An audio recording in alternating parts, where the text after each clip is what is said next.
Good morning. Welcome to the Unitarian Universalist Church of Amherst. I'm Hella Jacob, and my pronouns are she and her. We are so glad you have chosen to be here, virtually and in person. Our minister, Reverend Michelle Buhide, is on sabbatical through the end of this month, and during that time, services will include guest speakers from near and far, and assistance from the sabbatical team assembled by Reverend Michelle, and even more assistance from our tech crew, our greeters, weavers, ushers, musicians, and coffee makers who seek to create a safe and inviting space for all who enter this sanctuary of UU Amherst. As we gather, we acknowledge that our church is built on land that was once nurtured and cherished by the First Nations people of this region, the Haudenosaunee, and the people known as the Neutrals before them. May we continue to tend this cherished land and courageously cultivate community with all living things. It's been said that Unitarian Universalism is the religion that puts its faith in you, trusting each individual to engage in the spiritual journey and to reach our own conclusions about spiritual matters. We do that in beloved community as we support one another in faith and friendship. In that spirit, this congregation has created a covenant, a sacred promise of how we will strive to be with one another. Please join me now in speaking our covenant. Together, we promise to gather in compassionate community, to celebrate diversity of thought and unity of spirit, and to seek wholeness for ourselves, our children, and our world. Today, we welcome back Lisa Peterangelo to our congregation. Lisa was the ministerial intern here from 1916 to 1917 under the 1920. It's the heat, I'm sorry. From 2016 to 2017, under the loving guidance of Reverend Michelle. Lisa graduated from Colgate, Rochester, Crozier Divinity School in 2017. She recently finished a one-year contract as the Director of Religious Education at the UU Church in Buffalo.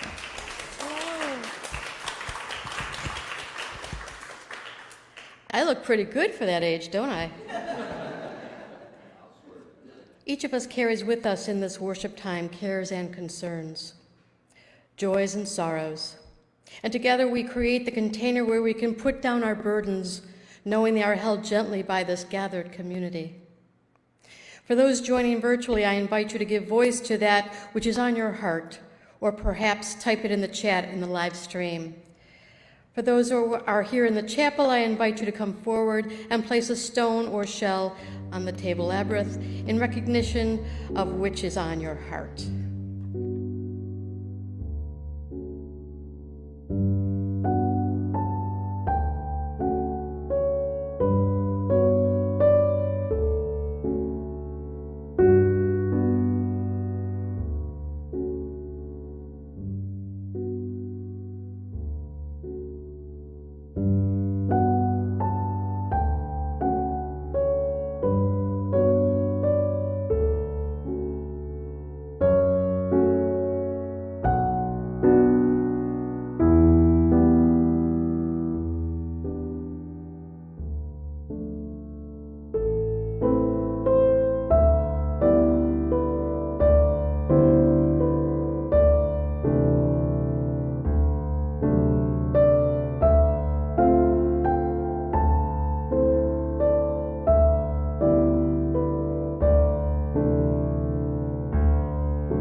We begin each gathering by lighting this chalice, the symbol of Unitarian Universalism. And our flaming chalice represents the light of truth, the warmth of community, and the fire of our commitment to foster a more compassion and justice in a hurting world. Please join me as the chalice is lit. We gather this hour as people of faith, with joys and sorrows, gifts and needs, we light this beacon of hope, sign for our quest for truth and meaning, in celebration of the life we share together. And now we would like to light our candle for our larger community. Who We Are Called to Be, by Pat Reeb Litchie. This candle is a reminder that in hard times, our ancestors in faith acted with courage to bring hope and safety, to bring life itself to threatened people. We light it today as a reminder of who we are called to be in a world still dangerous and despairing. With courage and faith, we bring ourselves to the work before us. Indeed, we light this candle for all of the human and the more than human family of life on earth. May we recommit ourselves to the work of love. May it be so. For our opening words, I picked a true classic. This is a writing by Khalil Gibran on children. Your children are not your children. They are the sons and daughters of life's longing for itself. They come through you, but not from you, and though they are with you, yet they belong not to you. You may give them your love, but not your thoughts, for they have their own thoughts. You may house their bodies, but not their souls, for their souls dwell in the house of tomorrow, which you cannot visit, not even in your dreams. You may strive to be like them, but seek not to make them like you. For life goes not backwards, nor tarries with yesterday. You are the bows from which your children as living arrows are sent forth. The archer sees the mark upon the path of the infinite, and he bends you with his might, that his arrows may be swift and far. Let your bending in the archer's hand be for gladness. For even as he loves the arrows that fly, so he loves also the bow that is stable. And now, I'm going to give myself a little air. And we're going to move into our time for all ages. And I am going to be reading a piece of children's literature that I think is a beautiful example of how we can utilize children's literature to teach spiritual principles in our families and our homes, no matter how old you are. So The Golden Rule by Lane Cooper and illustrated by Gabby Swakowska. I'm back in my preschool days. Do unto others as you would have them do unto you. A boy and his grandfather stood on a city sidewalk looking up at the words printed on a billboard. "Grandpa, what does that say?" the boy asked. Do unto others as you would have them do unto you. People all over the world call these words the Golden Rule. What does it mean, the boy wanted to know, and why is it golden? It means this: treat people the way you would like to be treated. It's golden because it's so valuable, and the way of living your life that's so simple that it shines. The grandfather led the boy to another billboard, farther down the sidewalk. Some people put the Golden Rule another way. Do nothing to other people that you would not like having done to you. Either way, he said, it's a very good rule. Who's it for? The boy asked. You, me. Anyone can practice the Golden Rule. A rule that's the same for children and grown-ups? Same rule. There aren't too many rules like that. No, very few. And it's for people everywhere? Everywhere. Whatever their religion, people find the idea of the Golden Rule in their holy books, the grandfather said. Christianity says you should love your neighbor as yourself. And Judaism says, what is hateful to you, do not do to your fellow humans. Islam says, hurt no one so that no one may hurt you. Hinduism says, This is the sum of duty, to do nothing to others which would cause them harm.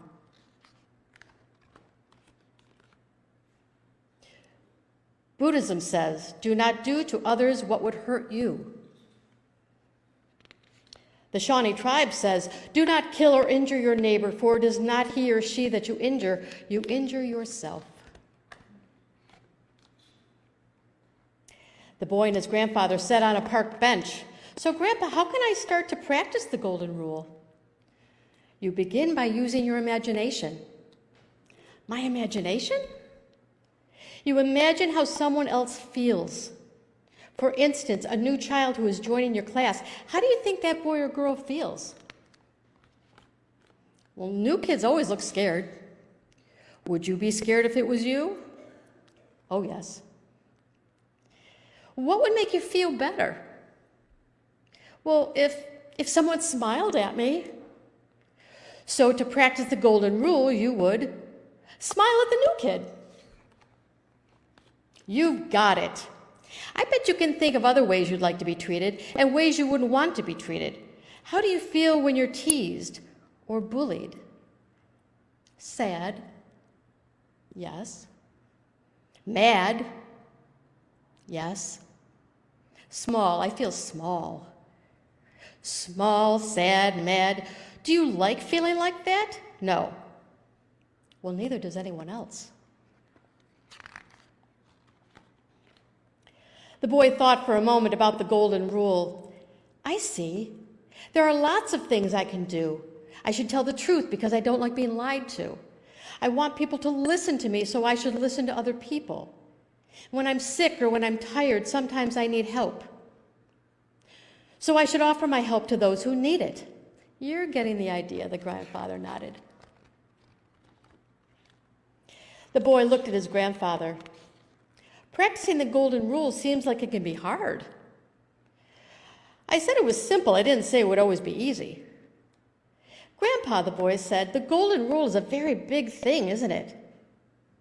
Very big. And very small. And very old. It's been around for 1,000 years.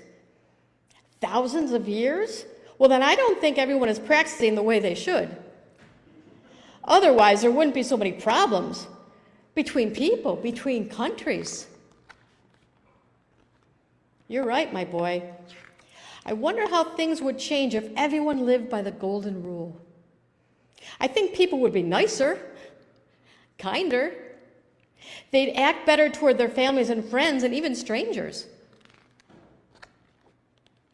What if countries lived by the golden rule? Grandfather asked. Well, then people wouldn't want to hurt each other because they don't like being hurt. Maybe there wouldn't be wars. That would be wonderful, wouldn't it? Wonderful, Grandpa. But you can't make everyone in the world practice the golden rule. There's only one person you can ask to do that. Me? You. It begins with you. The golden rule. And now we shall do a responsive reading. And the way it works is it is called, It Takes a Unitarian Universalist Village to Raise a Unitarian Universalist Child by Tess Baumberger. And we will be reading parts, and your part is fairly easy in that you're always asked to say, it takes a village to raise a child. You want to practice? It takes a village to raise a child. Awesome. Here we go. It is important for our children to know that they are cared for, to know that they are part of a larger family, an important part of a bigger human picture. It takes a village to raise a child. It is important for our children to believe in themselves, to trust in themselves, to know that they can make a difference. It takes a village to raise a child. It is important for our children to know our Unitarian Universalist principles, to find ways to live them in their daily lives, and to realize that the choices they make are important. It takes a village to raise a child. It is important for our children to be able to speak about our faith, to honor its history and its heritage, and to appreciate its heroes and heroines. It takes a village to raise a child. It is important for our children to explore religious truth and meaning in the Jewish, Christian, and other world religions, and to know that ours is a religion worth having. It takes a village to raise a child. It is important for our children to experience the spirit of life, to feel a sense of awe at the grandeur of the world, and to live lives of empathy and compassion. It takes a village to raise a child.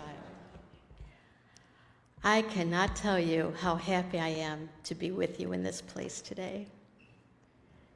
I love the opportunity to come back here and serve and support and help. And I was very honored to be asked to be on the sabbatical team. But to actually be with the congregation is something I haven't done in a very long time. So I'm very, very content right now.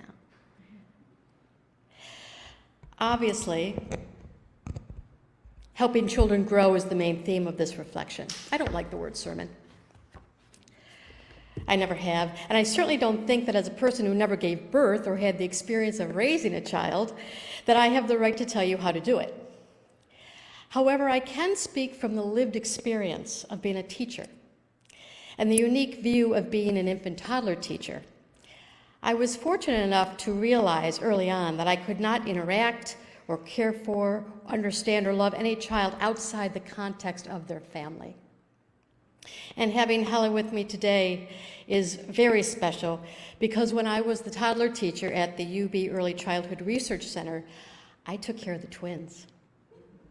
Keenan and Heike, they were with me and they were precious. And when I met them years later, when I came here to do my internship, they didn't know me. And that's okay. When you're an infant and toddler teacher, you never expect your students to grow up and remember you. It's just too early in their experience. But it was so nice to see them growing. I had them for the ages of 2 and 3. And what I remember mostly is watching this young couple pick up, drop off their children. And between those times, they were working hard to advance their education and their career paths and raising 2 children at the same time. The twins were bright and funny and impish. That's the perfect word for both of them. They were impish and they were curious. When you plant potatoes, you get potatoes. They were very smart. And their parents were tired. And they were tenacious in their effort to do the best they could for their children. One of my fondest memories is how we finally got Scott to go to the zoo one day. I didn't think that would happen, but he came with us on a field trip, and it's one of my loveliest memories. I realized that whenever I took care of children, theirs and other people's, I was also helping the parents, the grandparents, and the caregivers take care of the family. I was part of the extended family. Now, my concern and my interest and my admiration for parents and children didn't stop when I left the early childhood world. During my career, before I became a chaplain, I worked in fields that always involved families and children in various situations. In Head Start and Early Head Start, I worked with parents and children in poverty. In substance abuse prevention, I heard the stories of those families who had dealt with addictions, sometimes the adults, sometimes the children, sometimes both generations in the same household. And I enjoyed and I was honored to hear those stories of that very difficult journey. Some of you might not know, but I worked in foster care for a very short time. And it was a very short time because it was a very difficult thing to maneuver.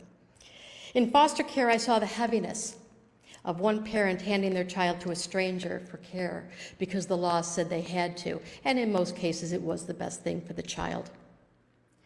But I also saw the joys of family working hard to pull their lives together, fulfilling their dreams of a healthier life for themselves and their children. I got to see a lot of reunification, so I did get to see some joy. I learned a lot about families and parenting from some of the best and some of the worst. But I will tell you that no matter how sad a family situation is, there is one thing that all families have in common. They love their kids. And sometimes that love gets lost in translation. This happens when there isn't money. It happens when a single parent is alone and isolated with no support system. No parent fails on purpose, just like no child fails on purpose. And yes, there are those unusual situations where there's mental illness involved, but nobody asks for that either. We are all in this together. We are a village. And the reason I'm talking about my overall career to get us going before I entered ministry is that once I did enter ministry, I started to develop a theory about families. You know, when you train as a chaplain, you have to do what's called theological reflection. And don't let the word theological scare you. All it means is that every interaction that I had with a person or a group of people, I was trained and taught and directed to think about it in terms of what's the meaning behind what I just engaged with. So when I became a chaplain, I constantly went back into my earlier years. I didn't become a chaplain, or I didn't enter ministry until I was 48. I had a lot of career before I came into it. I developed a theory about families, doing a reflection. And my theory is that a family is on a spiritual journey together, and the life they live together is a spiritual practice. So those years of reflection informs today's sermon. So with all of that said, let me start talking about family spiritual tools for a spiritual life. Why? It's important that a family is intentional about their spirituality and what gives them meaning. And what gives them meaning offers a strong foundation, not just for the family today, but in generations to come. What is spirituality? That's the first question. And the answer is another question. Spirituality is what gives you meaning. You don't have to believe in a God to have a spiritual life. You don't have to go to a church, although it's very nice that you came. But none of that is real spirituality. Real spirituality is, what do you get up in the morning for? What gives you inspiration? What makes you always striving to be better? What do you love? That's the big question. What do you love? Who do you love? And sometimes there doesn't have to be a why behind love. It just is. So to begin, I want to explain the title of this sermon, because I'm sure when you read it, you kind of looked at it like, where is she going? Where the wild geese grow. What am I talking about? I'm guessing that some of you figured out the pieces I was putting together. It's pretty much a mashup of a couple of different pieces of literature. And one is Mary Oliver's Wild Geese, which you are all very familiar with. And the other piece of that title is the classic book by Maurice Sendak, Where the Wild Things Are. So I basically said where the wild geese grow, because we're talking about how to help children grow. The abundance of literature that we can use for teaching and reading and simply loving the children is endless. And I'm thrilled to say that it becomes more diverse and inclusive every year, giving parents and grandparents tools to help guide children through the continuum of human existence and reality, which gets larger and wider and deeper all the time. We hope that the children will embrace these understandings and live with it in peace and love, always recognizing the dignity and worth of every human being they meet along the way. Literature is powerful. It's not just an educational tool, it's a spiritual tool. I say this because when children are read to, there's certainly the experience of words and sounds and literacy, but it's that act of closeness with the child that is the spiritual practice. That love being offered in the form of time and energy, that sharing of meaning. The description of this sermon is really a description of the whole service. Today we have heard both readings from famous and not so famous, UU writings and non-UU writings, all calling for the relationship between a child and family.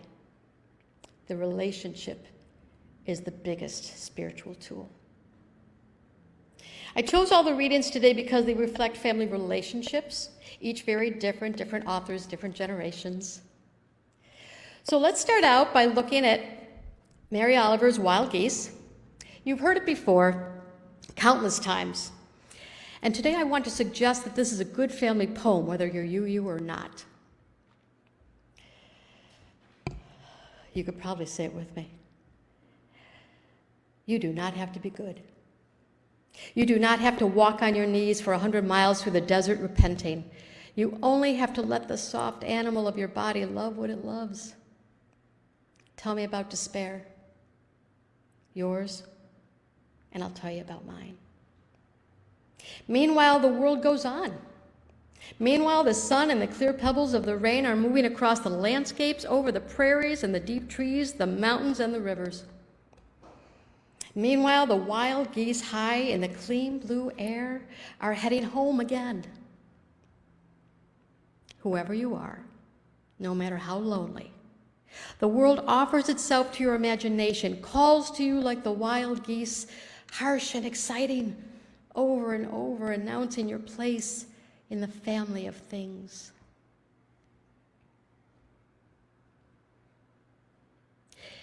In this poem, I think that for a spiritual family, this poem would make a beautiful covenant, if you think about it, because it is talking about how to be human and relational in a family. And I don't usually use the word covenant lightly. I really think that if you needed something in writing to describe your relationship, this poem would really be a beautiful piece. So I want to make some points. Now, I'm not a very intellectual reader or interpreter. I'm just not, and that I'm good with that. But I want to make a couple points about why this poem is so significant for families. First of all, parents and children do not have to be perfect, or even try to pretend to be. And please, for the sake of everyone, don't ever make it an expectation of yourself or anyone else. Perfection is a construct, and it's actually a white construct.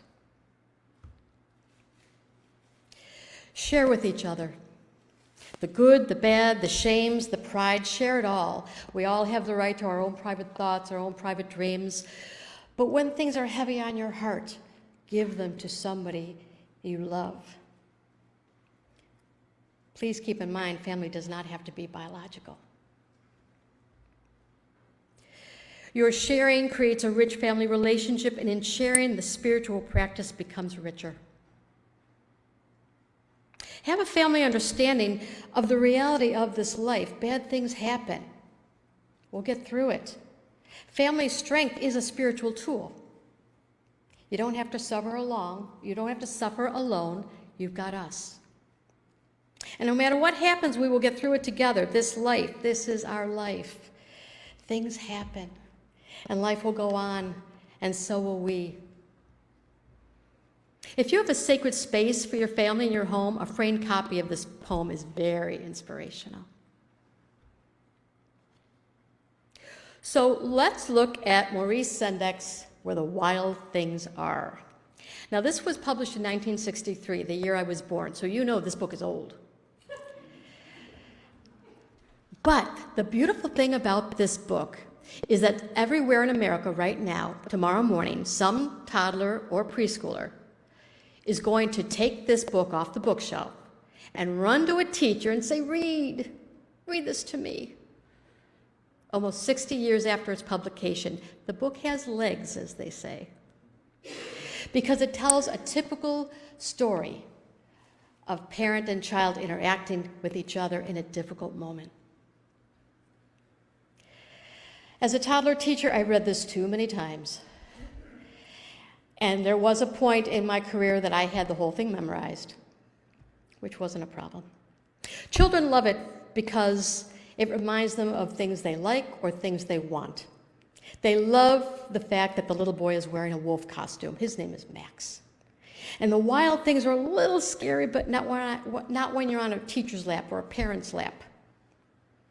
They like the fact that Max enters into an imaginary place, a jungle. He becomes the king and gets to wear a crown. And of course, if a teacher makes the appropriate noises like the wild things, all the better. The story is something right out of a real parent-child relationship. Max pulls a tantrum. A very developmentally appropriate thing to do.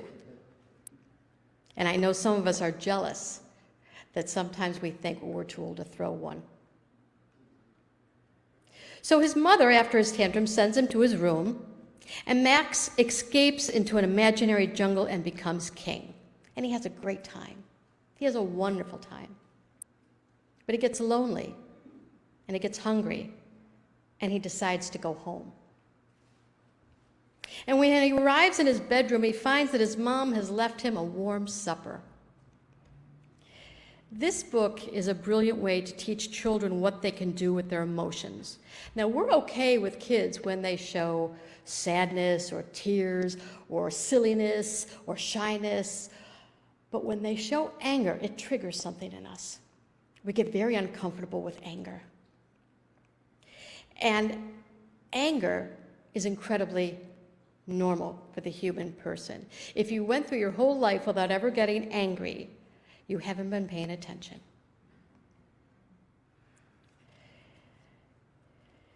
This book shows us that parents don't have to punish. They can teach with patience and time and love and a warm supper. They can offer their children time to rest, to explore their feelings, use their imagination, and that love is the foundation of behavior guidance. Allowing for safe emotional expressions creates a safe space for adults and children and builds trust.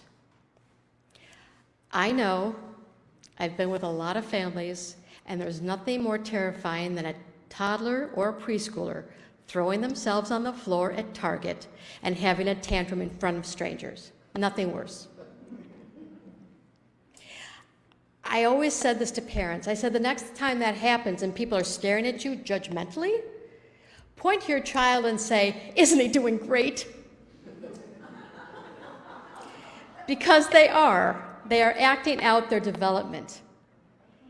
And we have to take our ego out of their development. Obviously, you don't want a kid to be violent or hurt themselves, but a usual temper tantrum is really just all about getting their anger out. And what a beautiful thing to let them do that without losing your trust or your love. We heard our story today, The Gentle Teaching of the Golden Rule. And there's a book for a child on just about anything these days. And it gets better every year. Please don't stop buying children's books. I don't care how old you are. I don't care if you don't have any little ones in the house anymore. You deserve to read yourself stories. Keep reading to your children and let them read to you.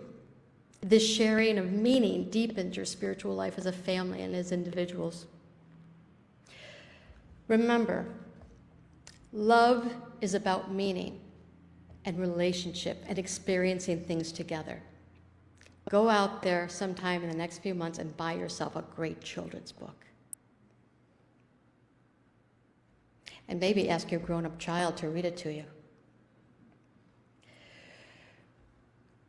When we're talking about family life, we are actually talking about a spiritual practice. Your family is a spiritual practice. Even if you don't have children. You have relatives, you have extended family, you have chosen family, you have pets. You are a family, and your practice of being a family is a spiritual practice. The relationship between children and their caregivers is the most important tool we have to move our world forward. The family relationship gives the opportunity for joys and sorrows and brings successes and challenges for growth. The family relationship is in itself a journey that shapes each of its members and leaves a mark on everyone. It creates memories, good and bad. No family is without its rough spots. The journey of this relationship is a gift if it's viewed as one. It's about intention. It's about intentionally seeking out the meaning in your lives. Some days it's easy and some days it's not. That's life. There are aspects of family life that definitely contribute to spiritual growth, and I want to talk about a few of those as spiritual tools. First of all, your church life is a beautiful piece of your family life, of your personal life, obviously, but when you are raising other people, or when you are living with other people, sharing a church life, is the strongest tool you can have. Being part of a community, an extended family, your church family, because this is your church home. Each other, being together. Being together in sacred space is a spiritual practice. So let's talk about that a little deeper. Our UU principles are a wonderful guide for living fully, not just in a faith tradition, but living fully in this world. You don't have to be a UU to read those principles and get a lot out of it. I actually thought about this as I was writing this, that if you look at all of our principles, they're all a variation of the Golden Rule.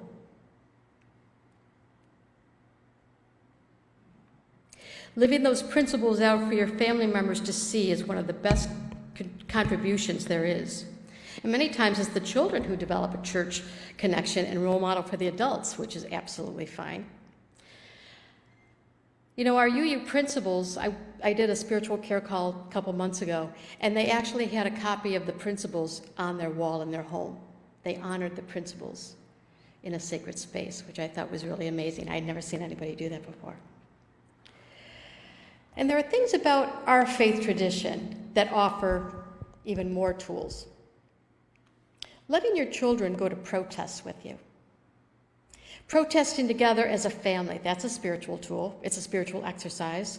Depending on the topic and the level of tension at the event, we want to keep safe. We don't want babies to be at angry, heated debates and street fights. But if it's a garden variety protest, let them see you act out your faith. All these things have got to be considered. But protesting is one of the most important spiritual practices in our faith tradition because social justice is the energy that drives this train. And that's a lesson that our families need to learn from the ground up. Now, as some of you know, I recently left the UU Church in Buffalo. I had a one-year contract as their acting DRE for 1 year. And what a year it was. What a journey the last 2.5 years have been for everyone. Single, familied. And being someone with no children, there was no way that I could really fathom raising a family during these weary times. We had everything. We had the pandemic, we had protests, we had racism thrust in our face to the point where we could not deny it any longer. That takes a lot of energy to witness. Until I started working closely with the parents again at the church, I had no idea how stressful it was. Because, you know, when you are away from something for a lot of years, you do tend to lose some of that memory. COVID was a stressor, obviously, and not just the fear of the children getting it, but the fear of the effects of the lack of socialization. That was the parents' biggest worry. Everyone was, and still is, I think, zoomed out. So programming for the RE program was really, really tough, but the team did the best they could, and we got through it. But in May, the anxiety of parents came to a point of crisis. The event on May 14th was shocking, and the next day was a Sunday. Before service, parents were crowding around me like never before. They had witnessed what we had all witnessed on TV. People were injured and taken out of this world because of the color of their skin. And the anxiety that these parents held for their children was palpable. They were asking me things like, well, what do we tell them? What do we do? And I answered with other questions, which I'm sure didn't help. I said, well, what are they doing and what are they asking? And they responded, nothing. But they will. And I don't know what to say. And I really felt very heavy for these parents. And I walked around the RE floor upstairs during programming. I went into the spirit playroom, and that's where the little kids are, 4, 5, 6. And I wanted to observe the children because the parents that were coming up to me were the parents of the really young ones. And so the children were up in the spirit playroom, and I was watching them, and they were fine. They were quite unaware. They were listening to their spirit play book, and they were playing with their clay, and they were painting, and they seemed okay. But after service, the questions came at me again. And I reported to them that, well, I went up to Spirit Play and, all of your children, they seemed very unaware. I listened in on conversations. It never came up. I looked at their dramatic play. It didn't represent anything violent or scary. Today, they're okay, but I understand your concern, and I did. The parents were not calmed by this at all. But what if they ask, what do I say? I really try hard not to offer knee-jerk answers to questions that are that heavy. And so I said, well, I've got some really good resources at home. Let me send them out to you tonight. So I went home, and I needed a way to respond lovingly and empathetically. But what they wanted from me, I could not give them. It was clear that the parents were the ones with anxious behavior and questions that needed answers, not the little ones. The older students were processing the event and had good support systems, and their families didn't need to ask me, and I was fine with that. But this is what I sent out, and I'm paraphrasing my own letter.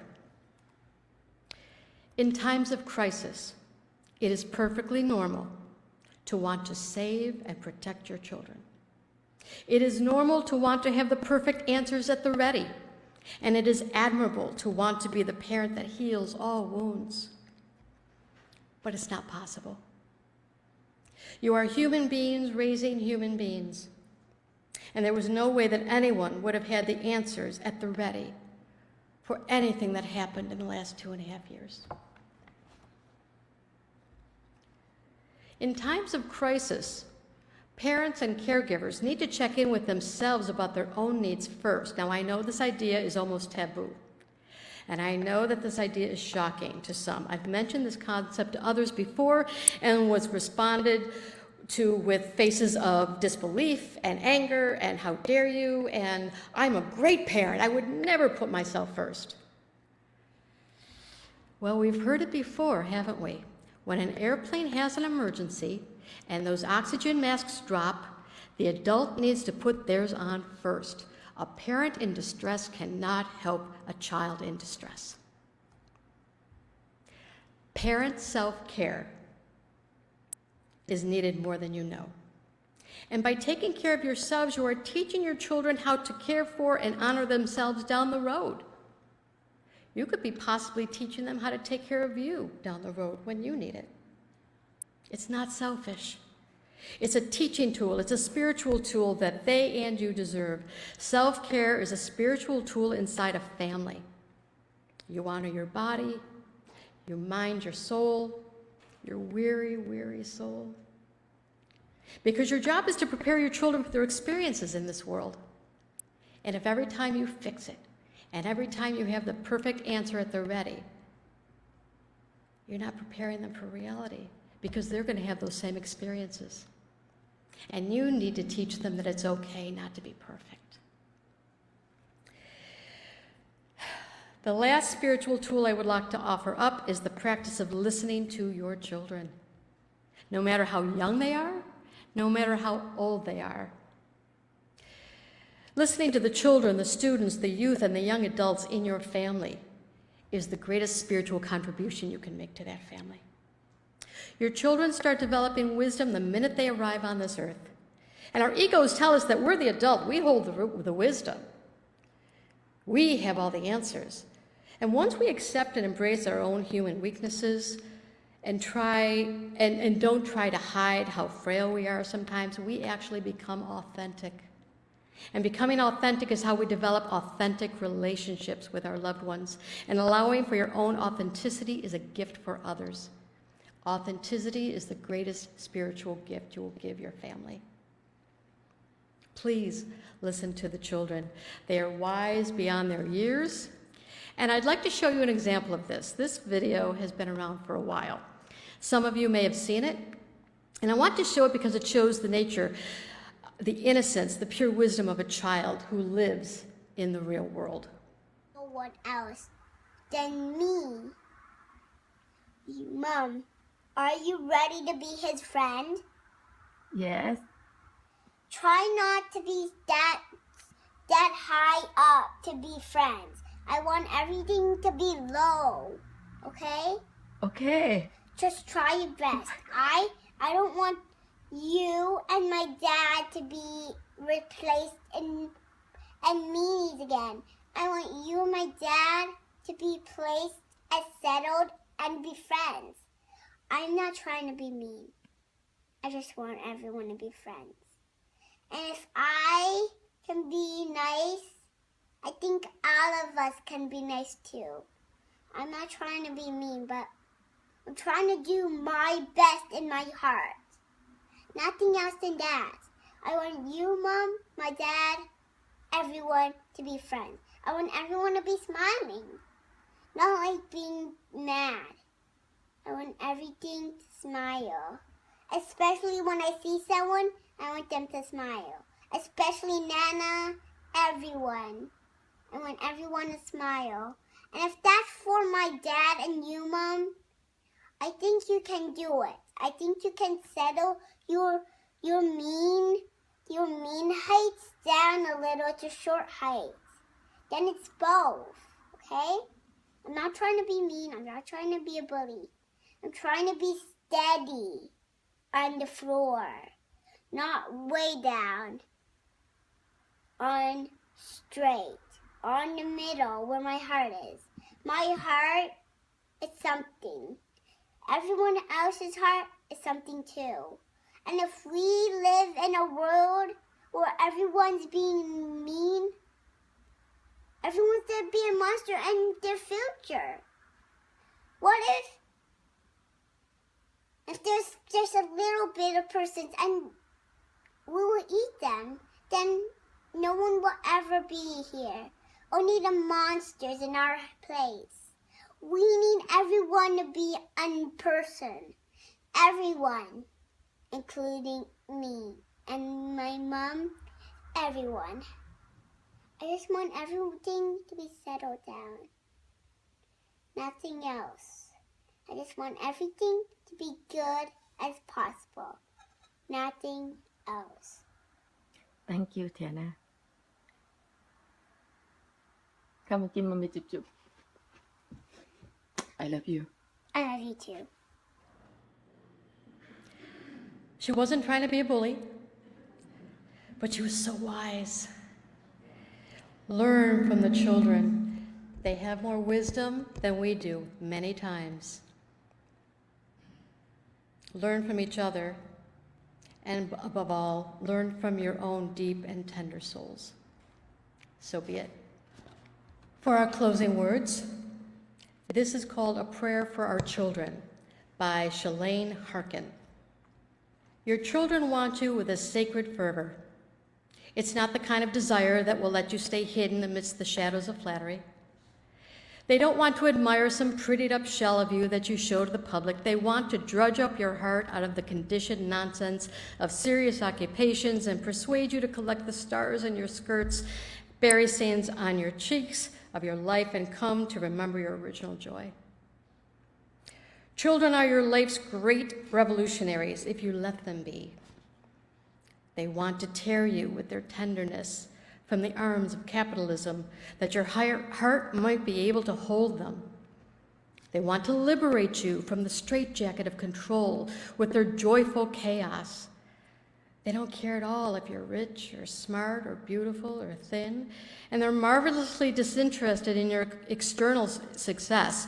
They want you to crouch down on all fours and invite you to burrow into the sacred aliveness of the moment with them. They are unshakably certain this need to prove your worth is empty business. They want to dismantle the hierarchy you've placed on experience that makes you so miss your life. They invite you to let go of your doctrine of perfectionism and behold the sacred mess of this moment. Oh, let them rewrite Scripture in crawled crayon that only lists commandments of joy. Your kids do not want you to relate to God through fear. They want you to believe wholeheartedly in the God who would want you to put extra whipped cream on things, who wants you to tickle his belly or her belly that it might send a lightning bolt of laughter through your heart, in the goddess who would 1,000,000 times over prefer to show you the tenderness of her weeping rather than the wrath of hiding it. Children come into this world knowing devotion is best offered through the wonder that shines their eyes. Listen to your children. Grow into a heart that can genuinely delight in them. Be a disciple to this wonder your children want to turn your life upside down to show you. Listen to your children. Thank you for joining our gathering today. I hope you have been inspired and uplifted by sharing this time together. Oh, we skipped over music. I thought it was time for some music. This is a hymn that can be found in the gray hymnal. It is number 338. Words will also be shown on the screen. The choir of the UU Church of Baltimore is singing it, and feel free to join in at any time that you're so moved. I seek the spirit of a child.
Thank you again for joining us on this steamy August morning.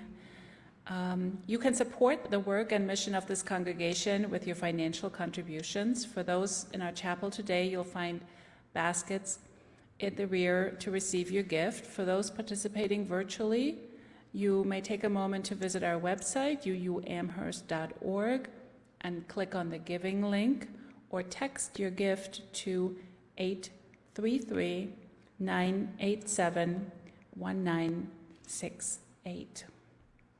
Please join me as we extinguish our chalice with these familiar words. We extinguish this flame, Not the light of truth, the warmth of community, or the fire of commitment. We carry in our hearts until we are together again.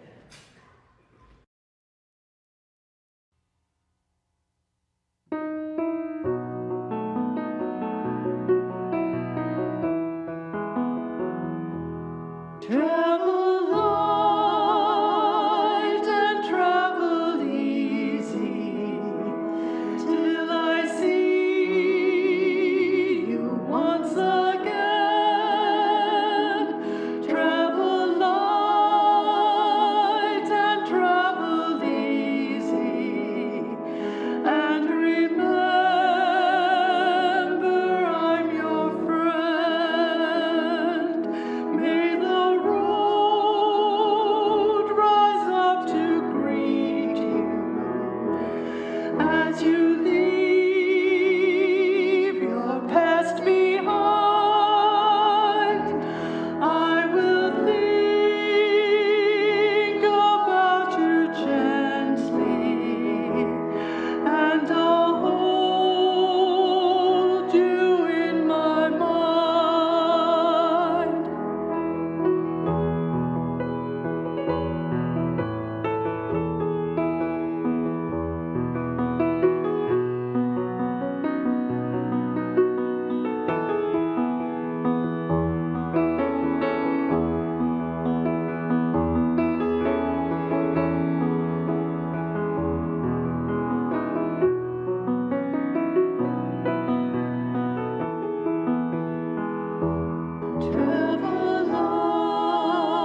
this world, you must be able to do three things: to love what is mortal, to hold it against your bones, knowing your own life depends on it, and when the time comes to let go, to let it go. So be it. Thank you for being here. Namaste.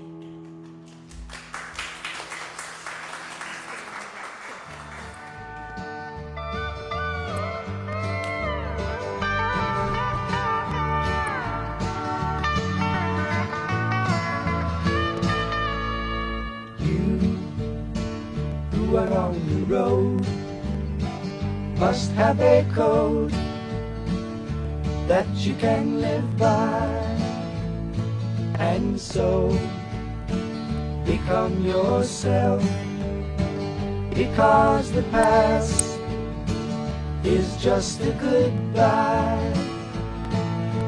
Teach your children well, their father's hell did slowly go by, and feed them on your dreams, the one they picked, the one you know by. Don't you ever ask them why, if they told you you would cry, so just look at them and sigh. And know they love you.